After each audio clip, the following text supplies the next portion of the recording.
Ƙasashen AES, Nijar, Mali, Burkina Faso suna buƙatar wato a basu bakuncin AFCON, wannan kofin da ake yi. Masu saurare ku gyara zama domin jin yadda waɗannan ƙasashe wato suke neman a basu bakuncin gasar ƙwallon ƙafa ta Afirka AFCON a shekara ta 2032 mai zuwa.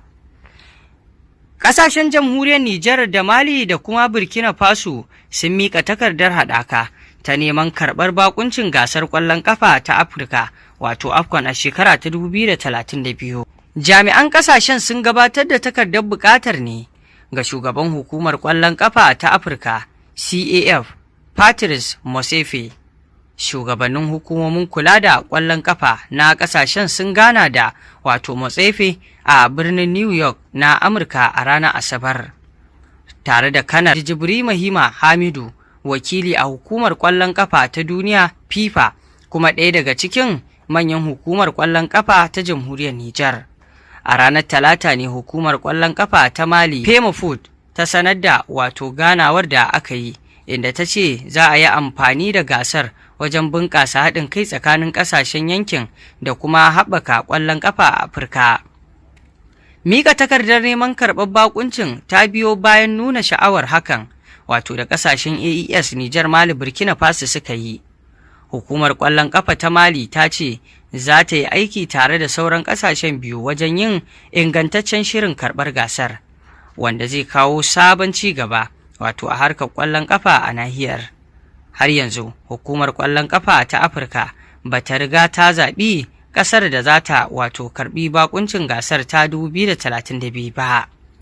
Gasar da ake yi duk bayan shekara tana tattara zakakuran masu taka leda na nahiyar. A shekarun baya-bayan nan ne ƙasashen Mali da Nijar da Burkina Faso suka kafa ƙungiyar ƙasashen yankin Sahel ta AES bayan ficewa daga ƙungiyar wato haɓaka tattalin arzikin ƙasashen yammacin Afirka ECOWAS, ko kuma ka ce sai da yawo bayan jerin juyin mulki a ƙasashen. AES ta ce manufarta ita ce bunƙasa haɗin kai tsakanin ƙasashen uku, musamman a ɓangaren tsaro da kasuwanci da kuma tattalin arziki. Wannan da ita ce buƙatar da ƙasashen AES, Nijar, Mali, Burkina Faso suka mika wajen su samu wato karɓar bakuncin wannan kofi na nahiyar Afirka AFCON, idan har wato hukumar ƙwallon ƙafa ta duniya ta amince FIFA.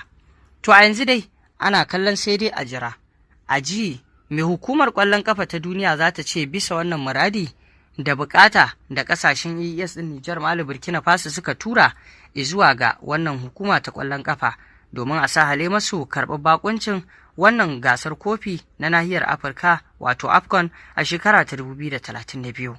Shin kuna ganin ƙasashen AES, Nijar, Mali, Burkina Faso za su iya samun nasarar karɓar bakuncin?